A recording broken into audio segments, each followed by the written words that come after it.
আসসালামু আলাইকুম প্রিয় দর্শক, আমি জেসমিন বলছি খুলনা থেকে। জেসমিন ক্যাফ অ্যান্ড ব্লগসে নতুন ভিডিও দেখার আবারও আমন্ত্রণ জানাচ্ছি। আজকে করে দেখাবো শাসলিক রেসিপি।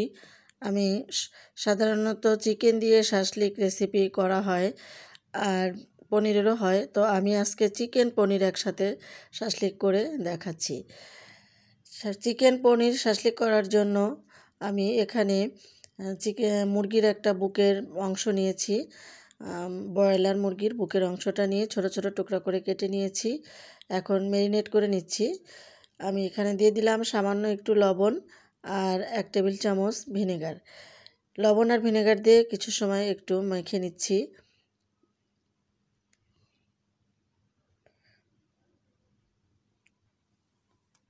এখন দিয়ে দিচ্ছি 1 চা চামচ দিলাম ধনিয়া গুঁড়া, 1 চা চামচ দিলাম লাল ঝালের গুঁড়া, আর হাফ চা চামচ থেকে একটু বেশি দিলাম গোলমরিচের গুঁড়া।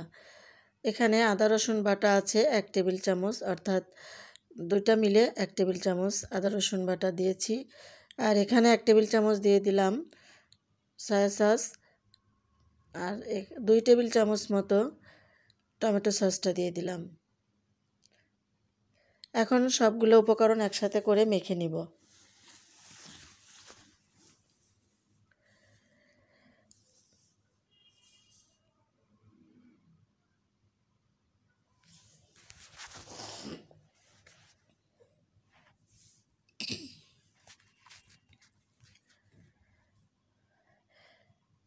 চিকেনটাকে কিছুটা ম্যারিনেট করার পরে আমি এখানে পনির দিয়ে দিচ্ছি। পনিরগুলো আমি চিকেনের মতো ছোট ছোট করে কেটে নিয়েছি।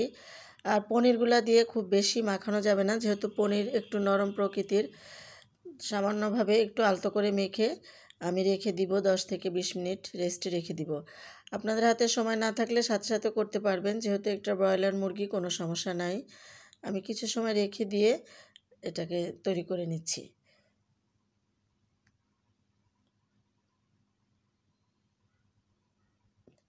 এখন দিয়ে দিচ্ছি একটু সরিষার তেল, এটা 1 টেবিল চামচ পরিমাপ হবে। সরিষার তেলটা অবশ্যই ম্যারিনেট করার সময় দিবেন, তাতে করে কিন্তু সুন্দর একটা ফ্লেভার পাওয়া যাবে। তেলটা দিয়ে আমি ভালো করে মেখে আবারও ঢাকা দিয়ে ঢেকে রেখে দিব। এখন আমি ক্যাপসিকামগুলোকে কেটে নিয়েছি এরকম সাইজ করে, চৌকো চৌকো ছোট করে। এখানে বড় সাইজের একটা ক্যাপসিকাম আছে, আর 2টা পেঁয়াজকে আমি এভাবে কেটে নিয়েছি। এই যে এভাবে টুকরো করে করে কেটে নিয়েছি।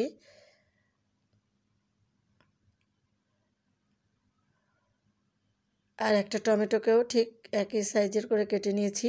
টমেটোটা আপনারা না দিলেও পারেন, আমি একটু কালারের জন্য, সুন্দর দেখাবে সেই জন্য দিয়েছি। সবগুলোর সাইজ কিন্তু একই রকম করে কাটতে হবে। এখন একটু স্বাদ মতো লবণ দিয়ে দিলাম, হাফ টিস্পুন মতো গোলমরিচের গুঁড়ো দিয়ে দিলাম,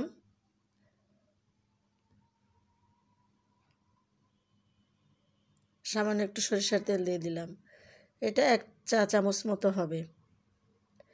এখন এগুলোকে আমি ম্যারিনেট করে নিচ্ছি।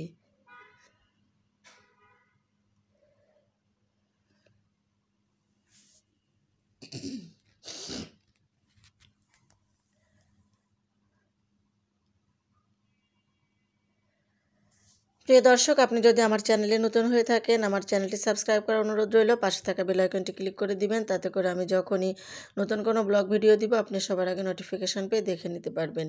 যারা ফেসবুক পেজ থেকে দেখছেন তারা পেজটিকে ফলো করে দিবেন। এখনও যারা ভিডিওতে একটা লাইক দেন নাই, প্লিজ একটা লাইক দিয়ে দিবেন, একটু বেশি বেশি করে শেয়ার করবেন, সুন্দর একটা কমেন্টস রেখে যাবেন।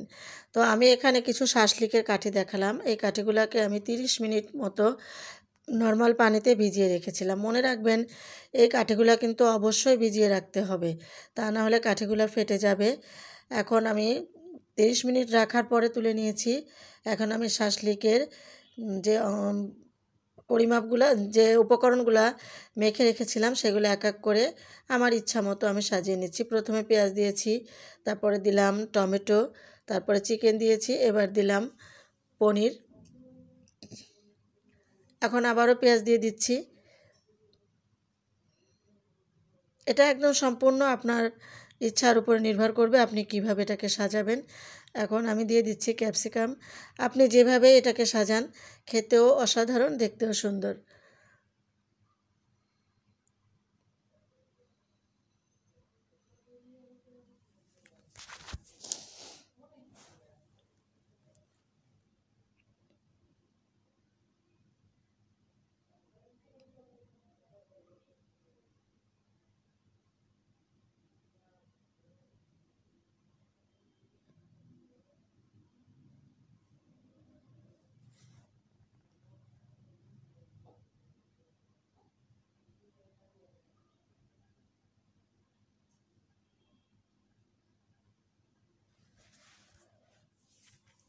তো এই তো আমার একটা স্টিক গাঁথা হয়ে গেল। আমি এভাবে সবগুলা গেঁথে তারপর দেখাচ্ছি। তো এক এক করে আমি সবগুলা কাঠিকে শাসলিক তৈরি করে নিয়েছি। দেখেন দেখতে চমৎকার লাগছে। প্রত্যেকটা কাঠিতে কিন্তু আমি সুন্দর করে একই নিয়মে সবগুলা গেঁথে নিয়েছি। তো এখানে আপনারা চাইলে লাল, হলুদ যে কোনো ক্যাপসিকামও যোগ করতে পারেন। এখন আমি ভাজতে চলে যাচ্ছি। আমি একটা ফ্রাই প্যান দিয়েছি আর এখানে আমি 2 টেবিল চামচ সাদা তেল দিয়ে দিলাম। আপনারা চাইলে এটাকে বাটার দিয়েও ভেজে নিতে পারেন, তাতে করে ফ্লেভারটা কিন্তু আরও বেশি সুন্দর হবে। চুলার জালটা মিডিয়াম টু লোতে রেখে শাসলিকগুলো দিয়ে দিলাম।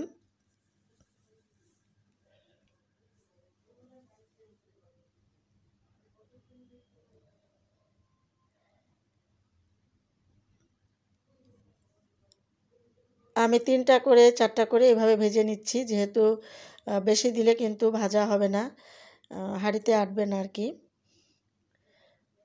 এখন একটু উল্টে পাল্টে দিচ্ছি। এই পর্যায়ে চুলার জাল কিন্তু মিডিয়াম টু লোতে আছে।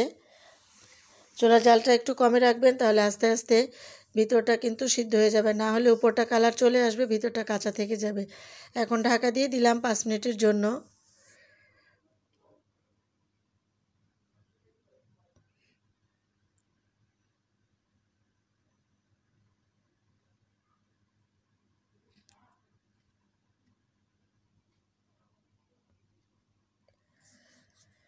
পাঁচ মিনিট পরে ঢাকনাটা খুলে নিচ্ছি।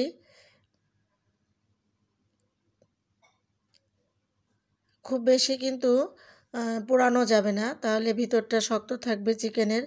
এরকম হালকা জালে অল্প অল্প করে ঢাকা দিয়ে দিয়ে ভেজে নেবেন, তাতে আপনাদের চিকেনের ভিতরটা কিন্তু জুসি থাকবে।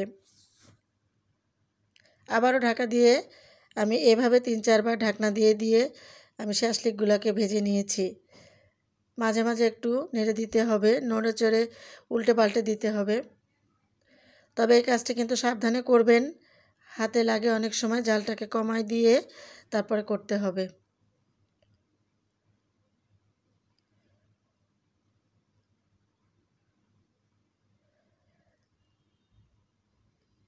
তো 3 থেকে 4 বার এভাবে ঢাকনা দিয়ে দিয়ে আমি শাসলিকগুলোকে ভেজে নিলাম। অনেকটাই কালার চলে আসছে। আমি একটু লালচে কালার করব, একটু পোড়া পোড়া কালার করব, এই জন্য আমি আরও কিছু সময় রাখবো। আপনারা চাইলে এই পর্যায়ে নামিয়ে নিতে পারেন।